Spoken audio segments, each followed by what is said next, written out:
Okay, guys, welcome back to Skepdicks, episode 4. This is a follow-up to the solo episode I did talking about remote viewing.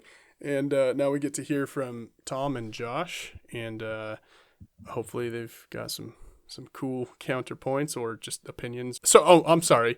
Tom can't join us for this pod. We're joined by Santa Claus. Hello. Tom will be joining us shortly. Ho, ho, ho. What's a podcast?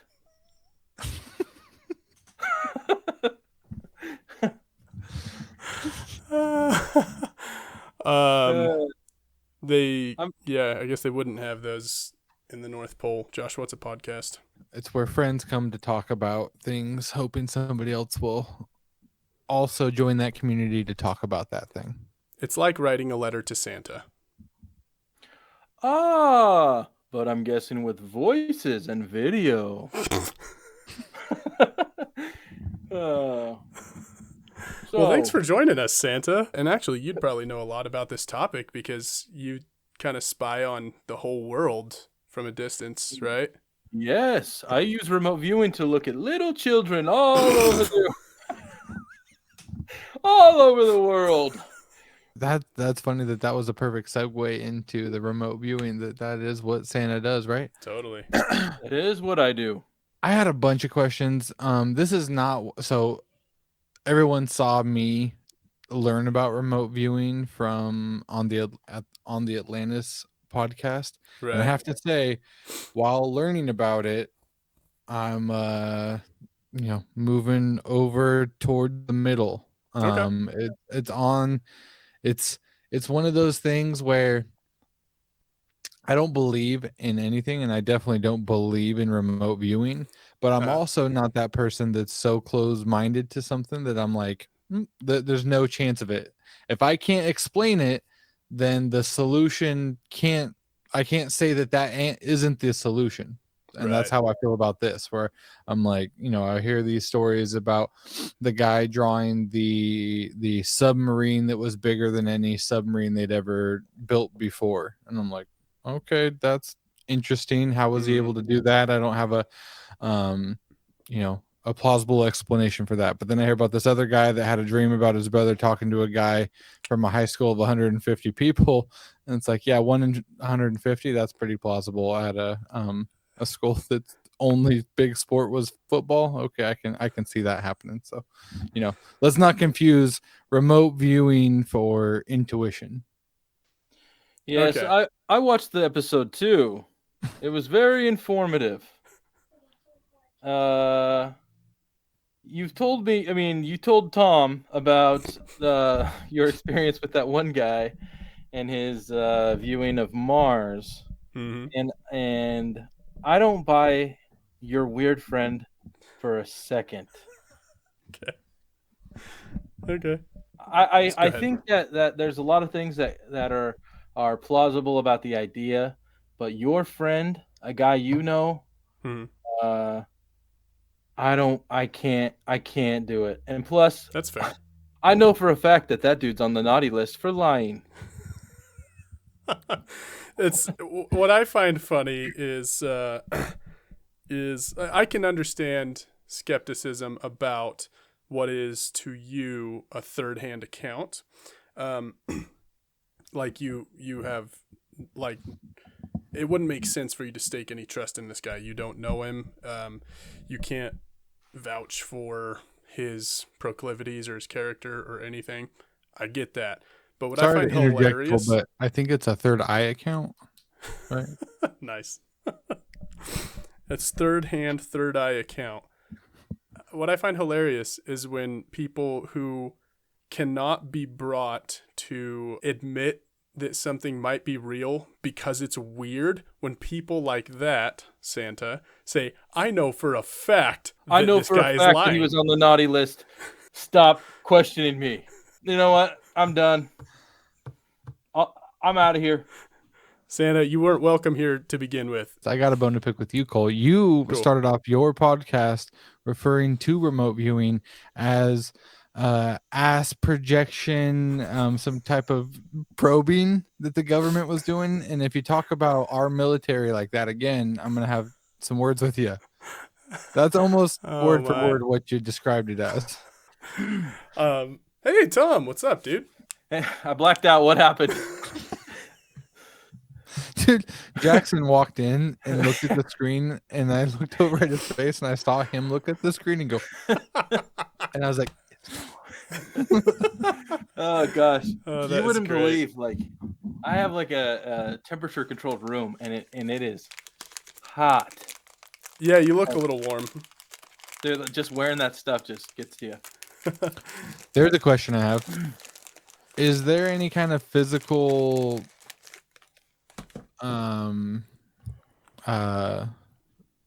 manifestation that comes with remote viewing? Is there anybody that's ever demonstrated that, where it's like, I feel hot, I have a physical sensation that has come along with this experience that I'm viewing? I don't know.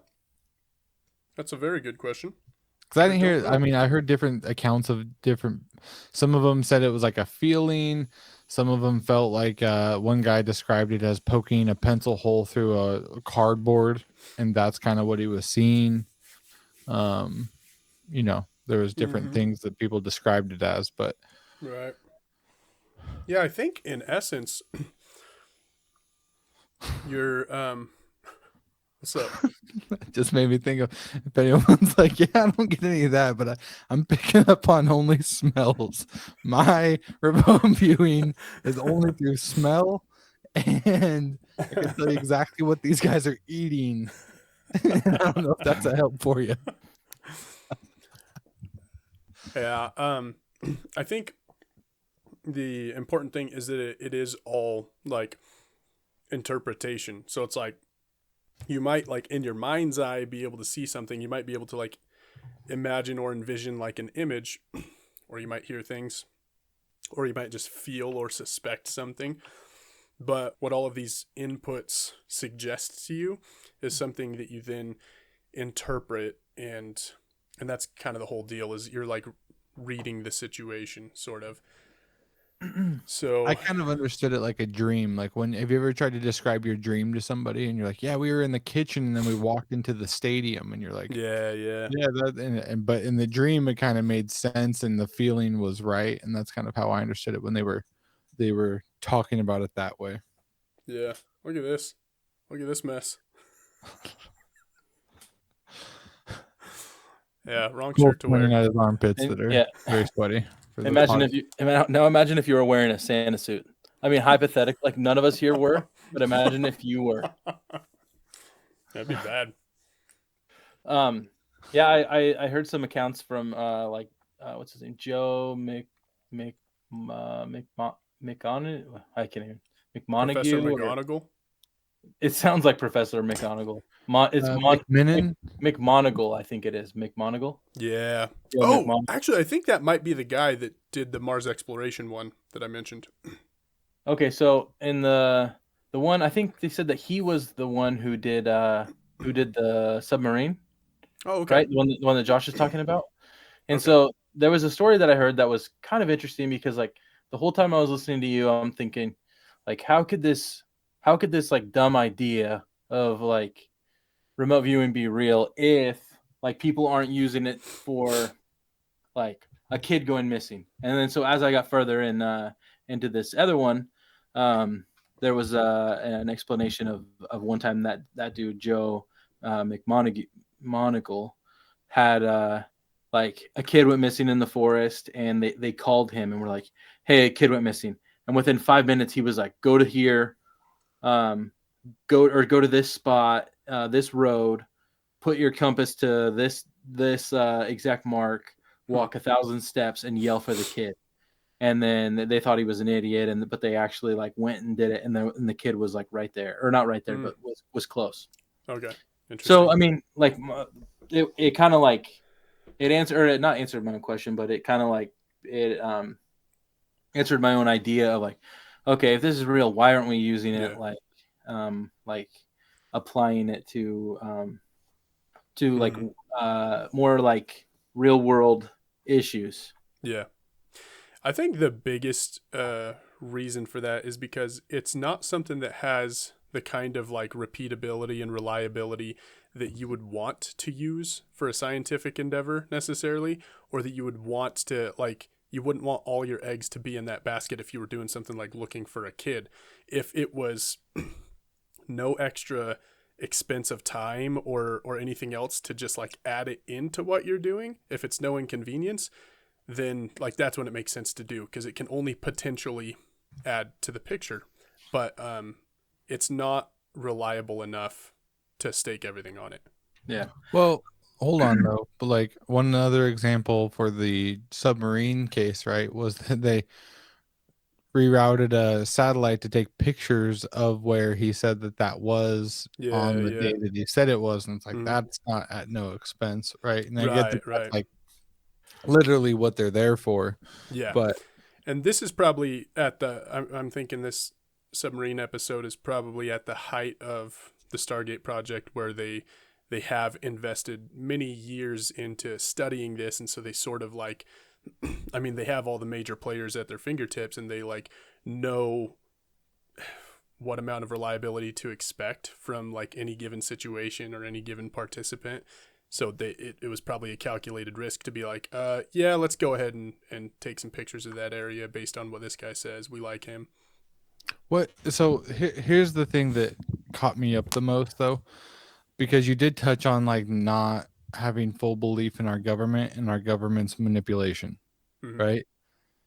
And the whole thing does also smell like a cover up for, we did a lot of like, we did have spies, we did have, and it's like, hey, if you thought somebody was, on the tail of one of your spies in those research places, and then you all of a sudden leaked information about a secret facility where you were using psychics to get the same information that, Mm-hmm. you were getting back from a spy, Yeah. it kind of,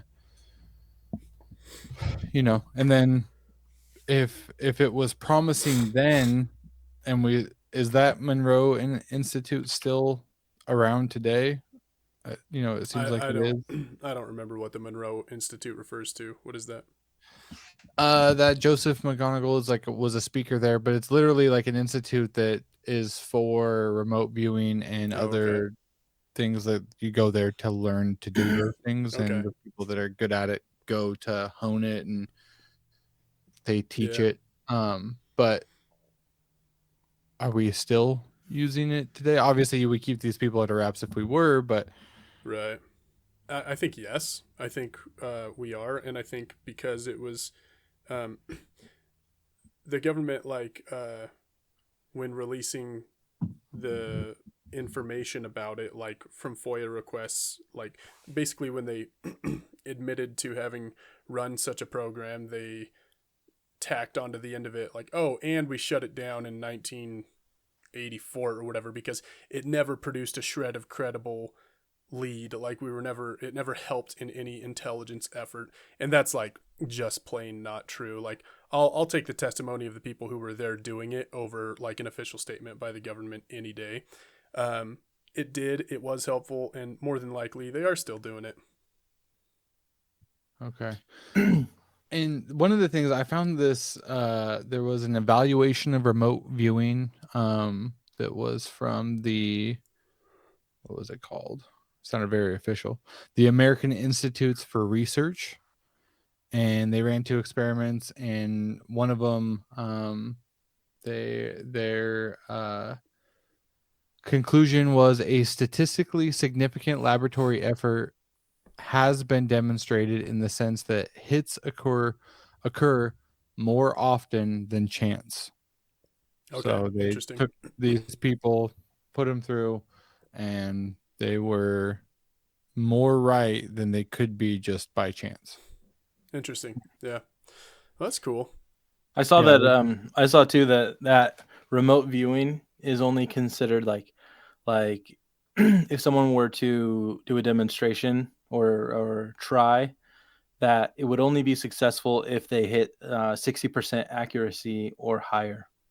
Yeah, I think that was the standard that who was it? Hal put off when he was with whatever like group within Stanford was contracted by military intelligence back in like the 70s, whatever this research group at Stanford was that he was leading. I think that was the standard they set. They were like, okay, so in order to make a serious study of this, then like we will, we'll only regard things as noteworthy if they cross this certain threshold, 60 whatever percent.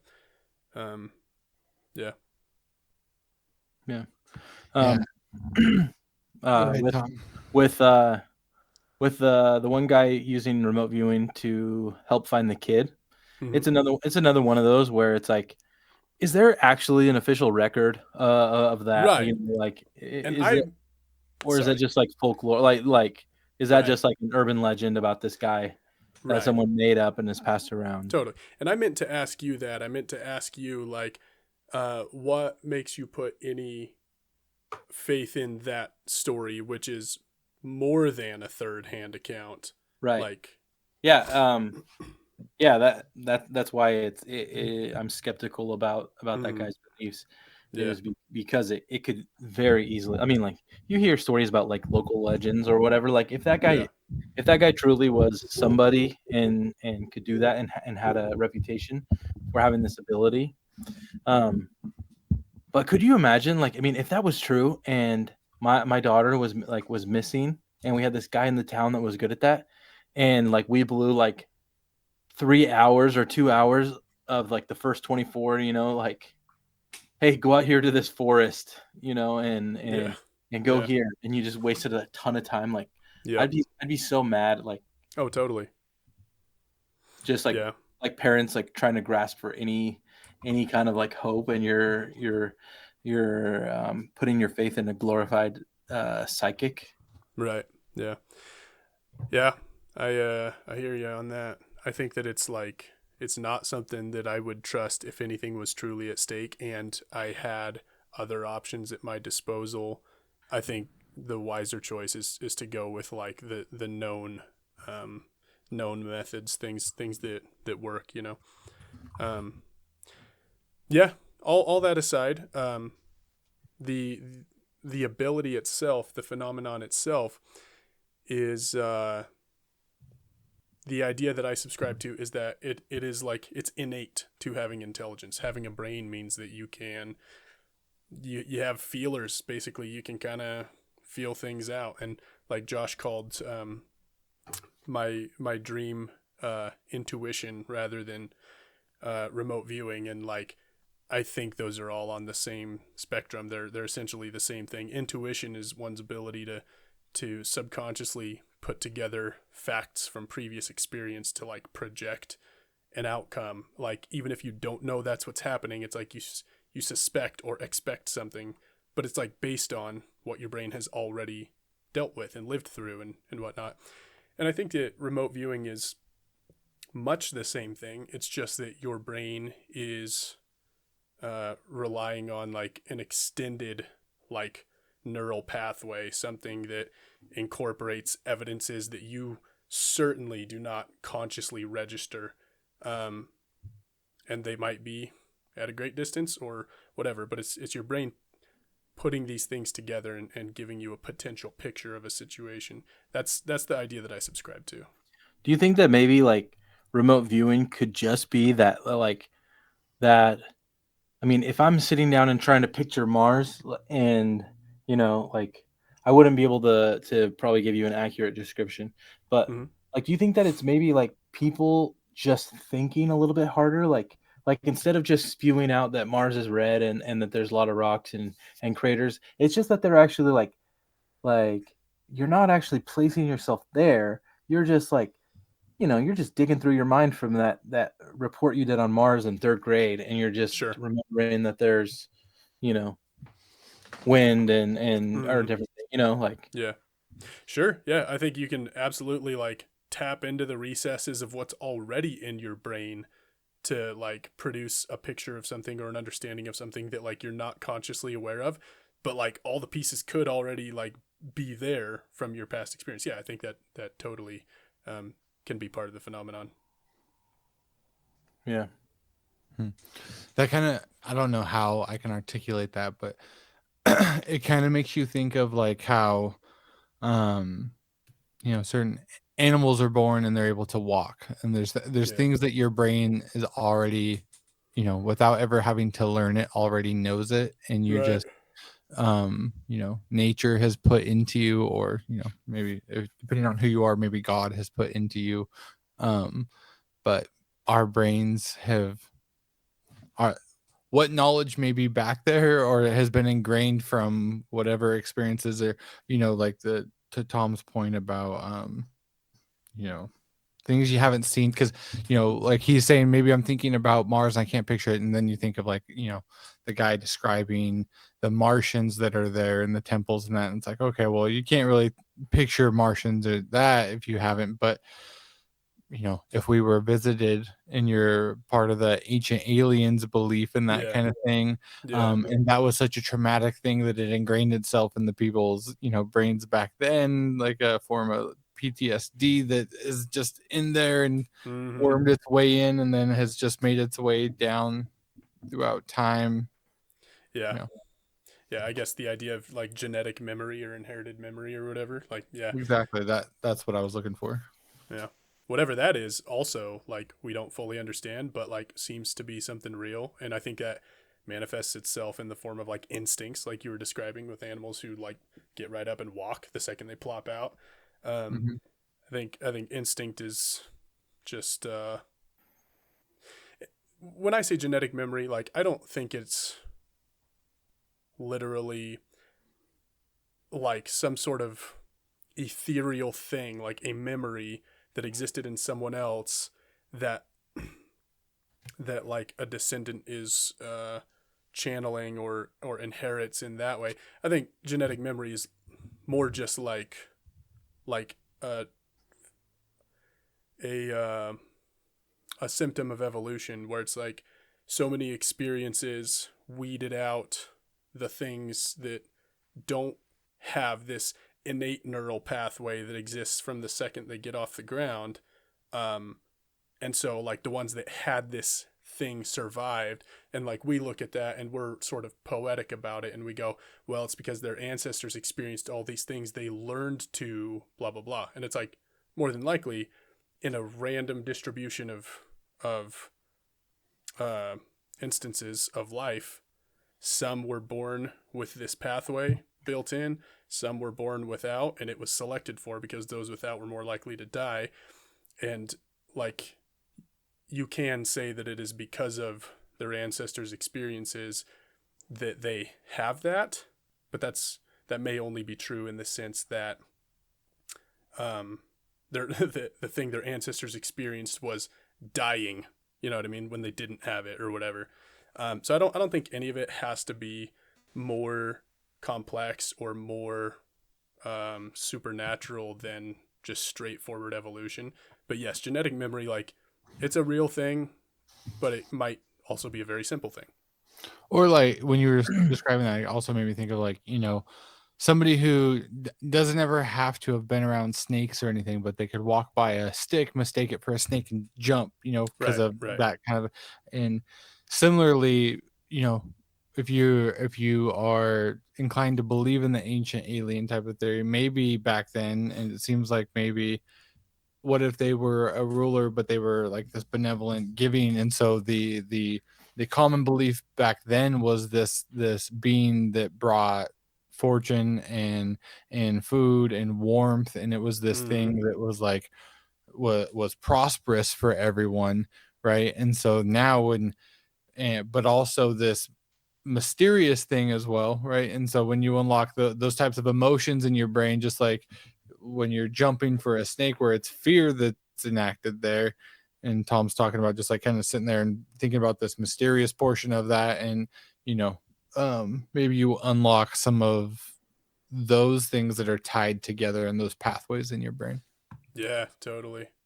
And I should specify as well that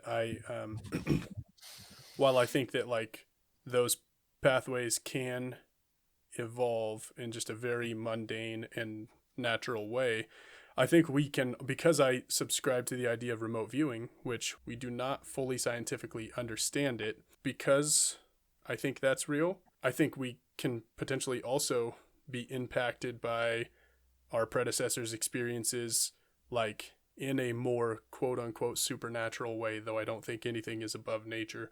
But through a different means that we don't understand through consciousness, I think we can also channel those things outside of whatever is just weeded out of us or shunted into us by evolution. So one thing that you touched on in the solo episode, Mm-hmm.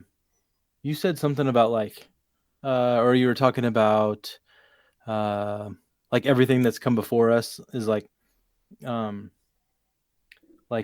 ingrained in the earth, and you know, like, so are you like, do you believe more in remote viewing past experiences, or do you believe it's just the same of remote viewing things that haven't happened yet? I think it's probably far more like I think both can happen, but I think it's far more accessible to um, remote view things that have already happened, like in our Okay. experience or in our timeline or whatever you want to call it. Yeah, because the thing that Josh and I were talking about with that the Joe McMontague Yeah. or Monocle, he was saying about the submarine. He was saying something like, "Oh, in 112 days, it's gonna be finished," and then I think it was like 114 is when they made that trek out to like do the satellite images, Interesting. and he was like they had finished, like at the point where they were at 114 days, they were like loading it up or something. Interesting. So yeah, it Yeah. definitely seems like Which that was a really compelling case because the way they described it, they're like that he had also said this to like some general or something, and they're like, no, we're not going to devote, you know, put any resources towards that. It's a joke, you know. yeah, And then he's like, do it because this is there, and he's like, no, because why would they be doing a submarine, building a submarine here? You can't even access the ocean from there. And then I forget how it ended up that they did put a satellite over to take the images, and then they found that they had dug a canal to that just for that submarine to get Jeez. out. Okay. geez. That's So that pretty was cool. that was pretty cool. What's the craziest thing you've heard of as far as remote viewing? Cool. There are a lot of crazy things. Like if you one guy who's like pretty famously kind of crazy when it comes to remote viewing is a guy named Ingo Swann, and like he was actually a remote viewer for the military and actually good at it, but in relaying some of his experiences, like he has said some crazy things. Some things I'm like, oh yeah, I could see that happening, and the government just never admitting to it. Other things where I'm like, I think you might be very confused about what was happening, you know. But I can't remember which, if any of them were directly remote viewing experiences. But the fact remains that this field of interest is like, it is full of kooks. So like so much of what is said about it and what is claimed about it like is kooky and is nonsense. But I can't remember specifically like one that was just like, okay, this is dumb. But I've definitely heard some that I do not believe. Do you think that that most psychics, so like, or the people out there, the psychics that are out there, do you think that like half of them are just BSing and half of them are in touch with their ESP, or Like like, mediums, like palm readers, like that kind of thing. well, like fortune tellers, or like ones that can like tell you about yourself? Like, do you think Yeah. some of them are remote viewing your like things about you, or do you think that um well, I mean, Yeah. you can't speak for all of them, but Sure. like the majority, what do you think is happening? I'd say probably more than half are probably just really good at mentalism and they're very observant and probably make their living by just making observations Just and BS. yeah, and suggesting things to people. And when those suggestions are taken in subconsciously and then it like results in something, then you know they think that it was like precognition. I think that's probably more than half of what's going on. But I think that there are probably definitely people who have chosen that profession who did so because they're kind of good at the whole intuition thing. Like, I had my palm read in New Orleans by someone who was like, I mean, first of all, they were very humble, and they weren't really looking to make a buck. Like we did pay them. It is what they do, and they do it like kind of street side. But So it's what they do professionally. They get paid for it, and you paid them, but they weren't looking. No. Side note, I was with Cole one time in San Francisco, and a guy's van broke down in the middle of San Francisco, and he needed $20 for gas to get out of San Francisco. I remember He also gave that guy $20. So I anyway, did not. Did. I didn't Went give to the that. ATM with him. What did? No, the guy asked if he's like, can we just go to the ATM then? And we were like, no. That's how that I went. feel like my memory's so bad. I'll actually give it to you and say, but I beg that you reconsider your memory of it. Hold up. I wasn't there, but I'm about to be there. Hold on. I'll tell you exactly what happened in a minute. But Tom, I don't know if you can get him back, but I'd love to bring Santa in on this because I'm sure he was either on the naughty or nice list for that action. You know what? Cole was far too poor at that time to give that guy any money. I'm sure that it was true. in the past. You guys I think you guys had to be like 18 or 19, or maybe not 19, but like 20 or something. So yeah, we were like 23. It was 22. I don't know. I was home from my mission. I remember that. It was the Bo Burnham thing. Yeah. This is how I remember that going down. I remember halfway wanting to believe the guy out of the goodness of my heart, and I think he suggested like, oh well, can you just like go to an ATM or something? And I remember like weighing that out, like wanting to think like maybe there's a realistic situation in which there's an ATM somewhere nearby and I can just go and come back or something like that. I remember like thinking about it, and you shut it down. Like, but we did not go to an ATM with this guy, and I did not give him $20. It was something he suggested. But maybe the idea of you contemplating it was enough for me to just be sure. I can't believe this. Yeah, I'm sure. Yeah. Anyway, so this guy took your money in New Orleans? Oh yeah, no, so is this lady. My impression of their need to sell me on something was that there was no need. Anyway, in the palm reading itself, it was interesting because she went through all the buzzwords. So she like puts on the show, right? But the things that she described for me and my two friends, they were just like reasonably distinct to each of us individuals, like things that like, you know, if the same thing was said about one of the others, like might not necessarily have made sense. So there were things that are like reasonably distinct for each of us. And my impression walking away from that, and I should say that palm readers and mediums that offer a service like that have always been like my least favorite representation of any kind of like psychic phenomenon, because they're like obviously charlatans. They're obviously just looking to work someone over. Like obviously, all of them, or at least that's how I viewed it.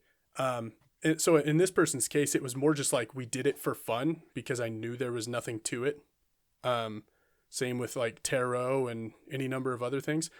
And my impression walking away was like, she may or may not have just been like lightly in touch enough with her intuition and her brain's ability, including her subconscious's ability to put things together that create like a true picture. And like, what else is psychic phenomena? Like, what else is remote viewing or any of that other than like the subconscious or some part of the brain or the consciousness, like working with data input and putting something together that is hopefully true.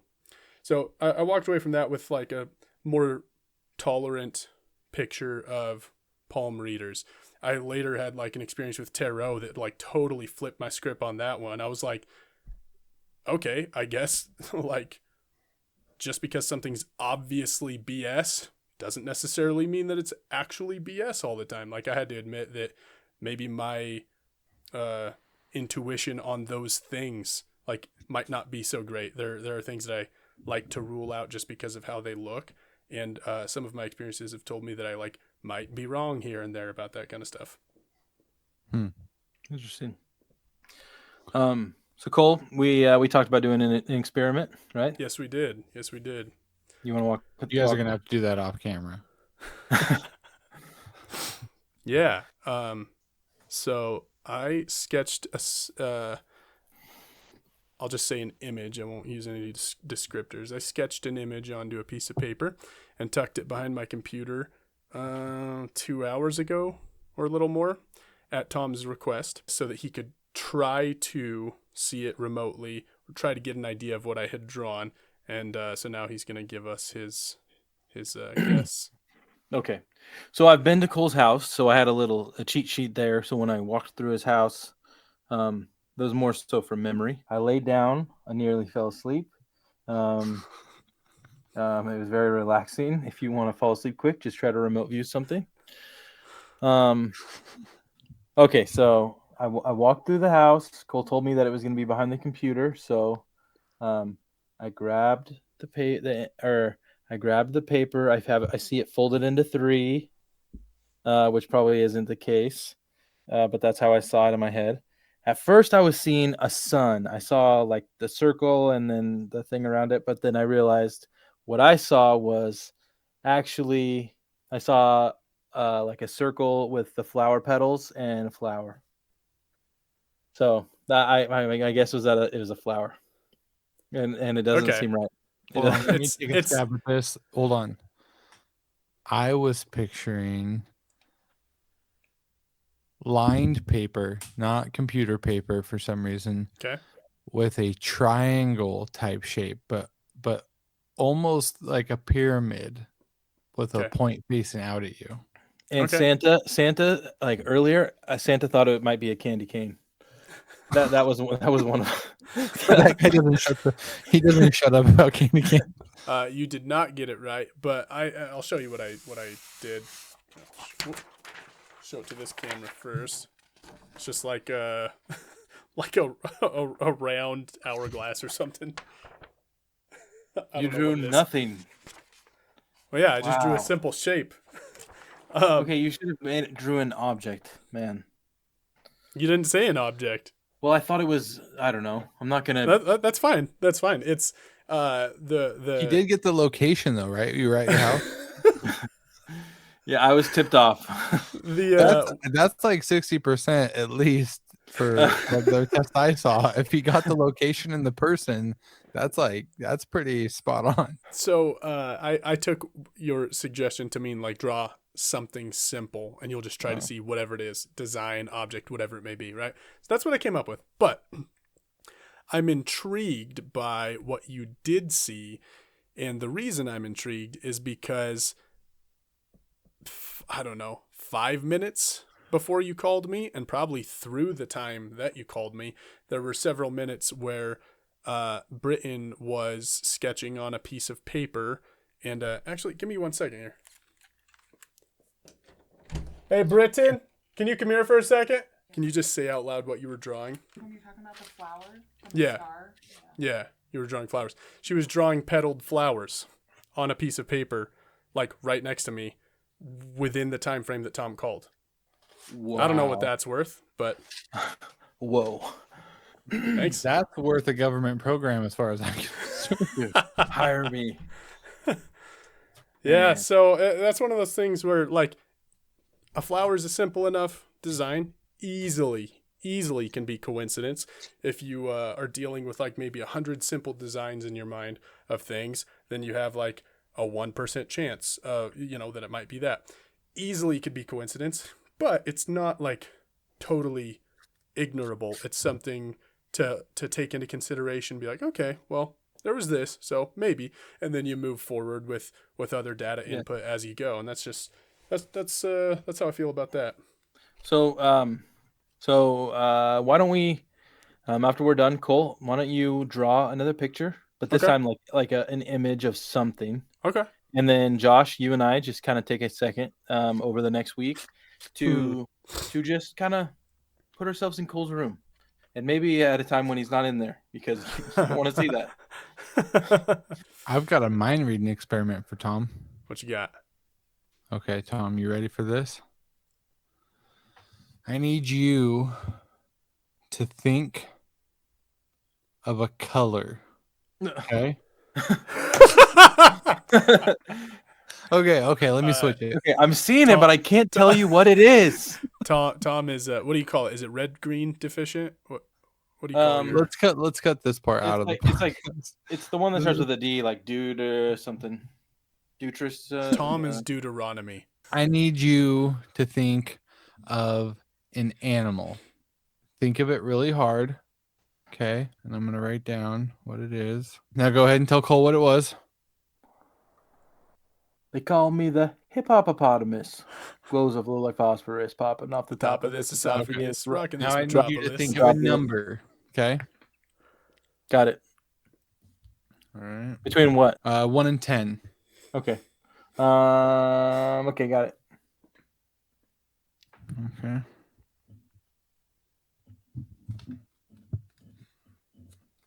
Okay. Go ahead and tell Cole what it is. Is that 5 or 6? I can't see your 6. whole hand. Okay. Okay. Now think of a direction up or down. Down. Okay. Was he supposed to say it? No, but luckily I had already chose my answer. I've seen a Okay. school teacher do this one. I know what you're about to do. Now, your first one, you chose an animal. You said hippo. I mean, the next two, we got 6 and down. Mm-hmm. Usually you can see the person writing and you see them like setting the papers to the side when they do it, and it has its greatest effect on second graders. But Or Tom's. it's so funny though, because like when you do it to a class of kids, they go, "Whoa!" Like they just can't see through it. It's pretty great. For anyone Anyway. who didn't get to really see what Josh was doing, basically you write what you're writing them out of order. You write the things that they say on the next one, and then the first one you have is an arrow that can either go up or down, however you show it. Or sometimes if you already know the person well, you know their favorite color or something, you can hedge your bet on what they're gonna say. Or you can just ask them like 10 questions and you miss one. Actually, I want to ask both of you something. Both of you specifically mentioned things that I talked about in my solo that you don't find credible, and I want to know what is the bone. Like what is it you have to pick? So Josh, with the dream and Cody running into someone that next day when he doesn't run into people from school like ever. Tell me what your bone is. It kind of goes back to that intuition thing of what things reminded you of that person, and what, is it a subconscious thing that is the last time you saw that person, or was that person the pathway in your brain that is connected to the memory of that person most aligned with the circumstances that were most correlated to that time, Okay. like, and that is why that person, like, how many other times do you also have dreams of Cody or something, and it just happens chance that that's the person, and it was around that time, and that yeah. So then Tom, on to you. The bone you had to pick with my friend and the comparison of his remote viewing to that of this McGonagall or whatever guy that did the Mars thing. What's your bone? I just feel like if you told me, hey, I know this dude that works at NASA, I'd be like, okay. And not this dude that like, hey, this guy smoked some peyote one time and drifted off onto Mars, like this random dude. And I think I remember you like saying that he's unemployed and you Well, know, it's time to do I don't it. want to call your friend a loser publicly, but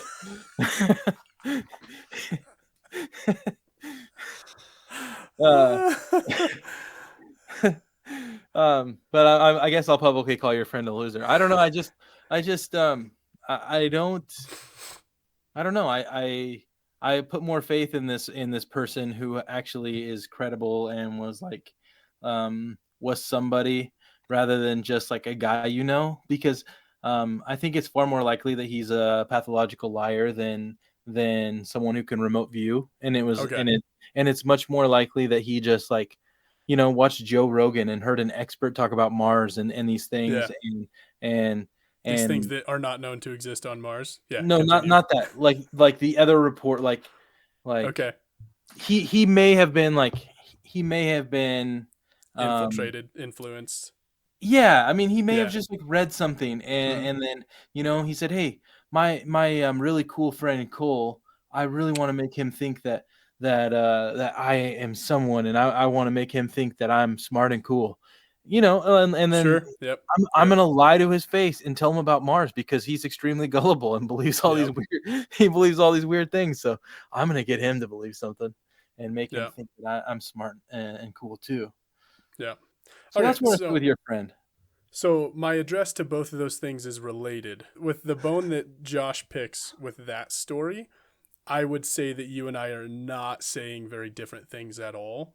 Like I do think that is part of how your brain works things out, including the subconscious parts of your brain that um you don't have any, like, I guess, direct contact, let's say, with.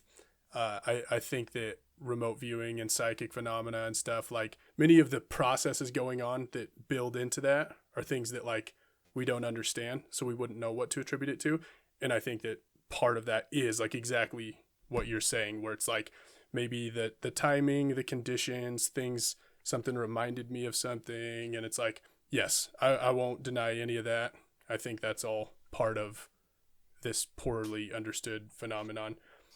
And then to Tom's, I 100% understand that skepticism.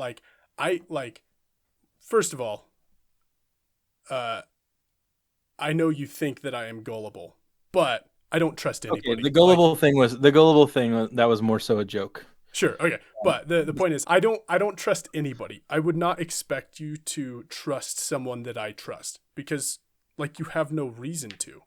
Um, like everything that I trust, like it has to be sniffed out like by myself. You know what I mean? Like I have to rely on my own powers of intuition and reason and these things, and I have to like have the ability to sniff it out, test it out myself. So like totally be skeptical of this person that's at least one person removed from you.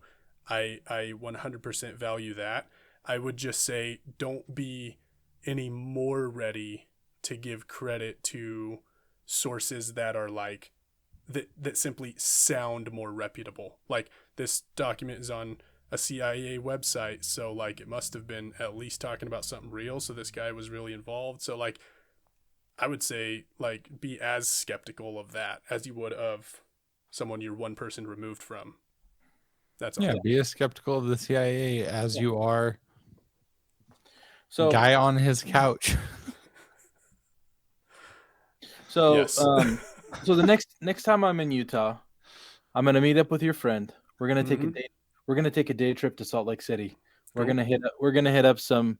You don't. You're missing the point. You don't have to be in Utah. Tomorrow you can sit Oh. on your couch naked yeah. eating Cheetos, Okay. and you can invite him to come watch. Yeah.